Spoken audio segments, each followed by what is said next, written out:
আসসালামু আলাইকুম dear students, welcome to my channel. আশা করি সবাই ভালো আছো। সো আজকে যে রাইটিং পার্টি নিয়ে আসলাম সেটি হচ্ছে completing story on a greedy farmer. A greedy farmer অর্থ হচ্ছে একজন লোভী কৃষক। সো আজকে তোমাদেরকে এই কমপ্লিটিং স্টোরিটার প্রতিটি লাইন বাংলা অর্থ সহ বলে দেওয়ার চেষ্টা করব। আর স্টোরিটা খুবই ছোট করে লিখে দেওয়ার চেষ্টা করেছি যাতে তোমাদের কাছে সহজ লাগে। তো চলো আমরা এখন আমাদের লেসনটি স্টার্ট করি। A greedy farmer. There lived a farmer in a village. একদা এক গ্রামে একজন কৃষক বাস করতেন। He had a wonderful goose. তার একটি আশ্চর্যজনক হাঁস ছিল। The goose laid an egg of gold every day. হাঁসটি প্রতিদিন একটি করে সোনার ডিম পাড়ত। The farmer was very greedy. কৃষকটি খুবই লোভী ছিল। He thought that there were many eggs in the belly of the goose. সে ভেবেছিল হাঁসের পেটে অনেক ডিম আছে। He wanted to have all the eggs at a time. সে একেবারে সব ডিম পেতে চেয়েছিল। Thus he wished to be rich. এভাবেই সে ধনী হতে চেয়েছিল।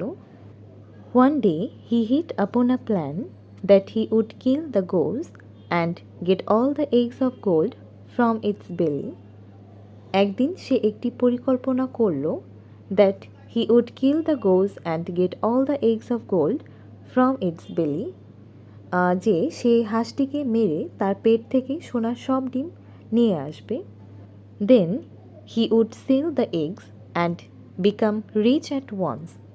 তারপর সে ডিম বিক্রি করে একসময় ধনী হবে।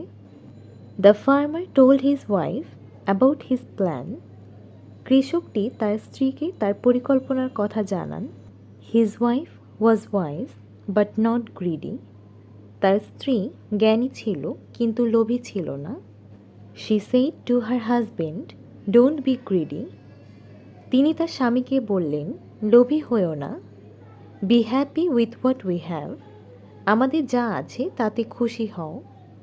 But the farmer did not listen to his wife.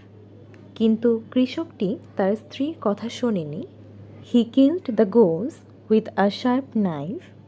তিনি একটি ধারালো ছুরি দিয়ে হাঁসটিকে হত্যা করলেন। Then he cut open its belly.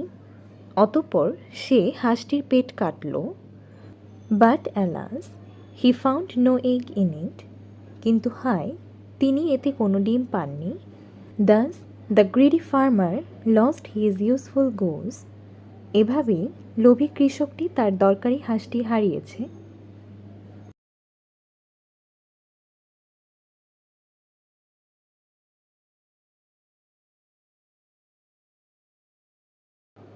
So এটাই ছিল কমপ্লিটিং স্টোরি বা story writing on a greedy farmer. তোমাদেরকে আমি এটি বাংলা অর্থসহ বলে দেওয়ার চেষ্টা করেছি আর শর্ট করে দিয়েছি যাতে তোমাদের কাছে সহজ লাগে। তো আজকে এ পর্যন্তই। ভিডিওটি ভালো লাগলে অবশ্যই ভিডিওতে একটি লাইক করবে, কমেন্টস করবে এবং শেয়ার করবে। আর আমাকে কমেন্ট সেকশানে জানিয়ে দিতে পারো তোমাদের কোন রাইটিং পার্টগুলো প্রয়োজন। আমি অবশ্যই তোমাদেরকে সেগুলো পাঠিয়ে দেওয়ার চেষ্টা করব। তো আজকে এ পর্যন্তই। তোমাদের সাথে আবারও দেখা হচ্ছে নেক্সট ভিডিওতে। সেই পর্যন্ত সবাই ভালো থাকবে, সুস্থ থাকবে। সবাইকে আর একবারও আসসালামু আলাইকুম।